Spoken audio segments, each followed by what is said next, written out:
তো এই ফোনটার সমস্যা হচ্ছে টাচে একবার কাজ করে আবার কাজ করে না। তো আপনারা দেখতে পাইতেছেন আমি অনেকবার ট্রাই করার পরে একবার কাজ করে আবার কাজ করে না। তো আমরা অনেকে জানি এই সমস্যাগুলো বেশিরভাগ সিপিইউ থেকে হয়ে থাকে।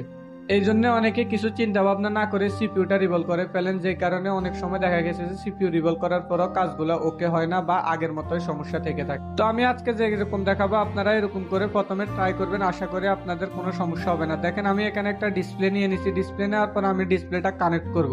কারণ হচ্ছে আমি আগে ডিসপ্লেটা লাগিয়ে দেখবো যে নতুন ডিসপ্লেটা যদি ঠিকমতো কাজ করে তাহলে ফোনের সিপিইউতে কোনো সমস্যা নেই বা আমার বোর্ডে কাজ করানো লাগবে না। আর যদি নতুন ডিসপ্লে লাগানোর পরেও কাজ অ্যাকুরেট না করে তাহলে সেক্ষেত্রে সিপিইউ রিভলভ সহ আদার্স অনেক কাজ আছে, ওইগুলো করে দেখবো। তো আপনারা দেখতে পাইতেছেন আমি যে কাজটা করতেছি এই কাজটা কিন্তু ডিসপ্লে থেকে সমস্যা ছিল।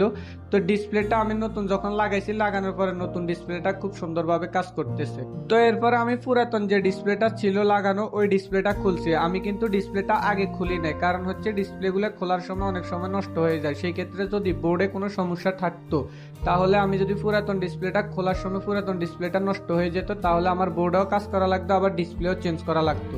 এই জন্য আমি আগে ডিসপ্লেটা না খুলে নতুন একটা ডিসপ্লে চেক করছি যে আমার ডিসপ্লেটা কি ভালো আছে না খারাপ আছে। তো আপনারা দেখতে পাইতেছেন আমি নতুন ডিসপ্লেটা সুন্দরভাবে ফিটিং করে দিয়ে দিলাম। তো এইভাবে কাজ করলে আপনাদের কাছ থেকে কোনো কাজে রিটার্ন যাবে না, সময়ও নষ্ট হবে না, খুব ভালোভাবে কাজ করতে পারবেন।